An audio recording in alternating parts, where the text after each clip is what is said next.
The Donkey and the Statue. It was a quiet morning in the village of Seralia, the kind of morning where the sun's golden rays kissed the earth, casting long shadows across the dust-laden streets. In the center of the village stood a towering statue, its stone face worn and weathered by time. To most, it was just a relic, an ancient monument to a forgotten god. But to one humble creature, it was something far greater.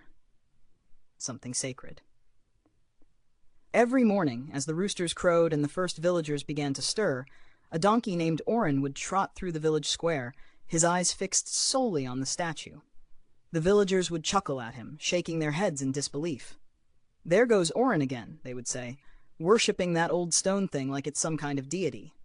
Orin, however, saw it differently. To him, the statue was no ordinary stone figure. No, it was his god, his protector, his guiding light. Every day, without fail, Orin would bow his head before the statue, kneel, and offer his silent prayers. He didn't understand the words, only the devotion that filled his heart.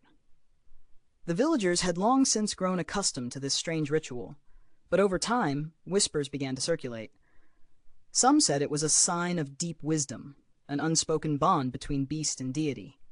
Others laughed, suggesting that Orin was simply lost in his own little world. But one man, a young farmer named Kalen, was different. He had seen the donkey's rituals for weeks, and something about it struck him deeply. Was it possible, he wondered, that the statue held some power? That Orin, simple and naive as he was, had discovered something that others had overlooked? One day the tension reached a boiling point. A terrible storm swept through the village. The sky darkened, and fierce winds howled through the narrow streets.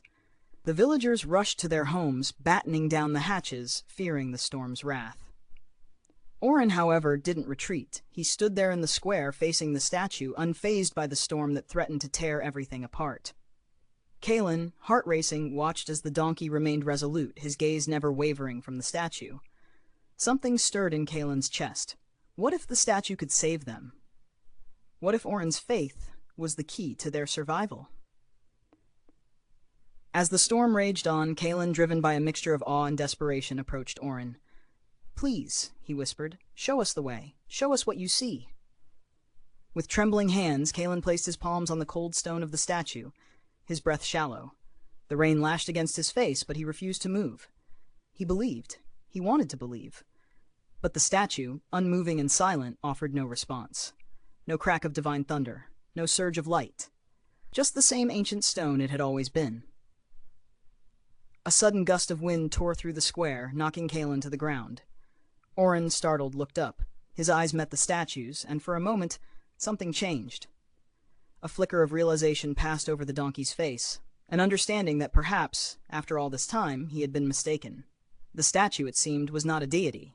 It was just an object, a relic. Orin stood up, his ears flicking back. He turned and, for the first time, looked around the square, the real world.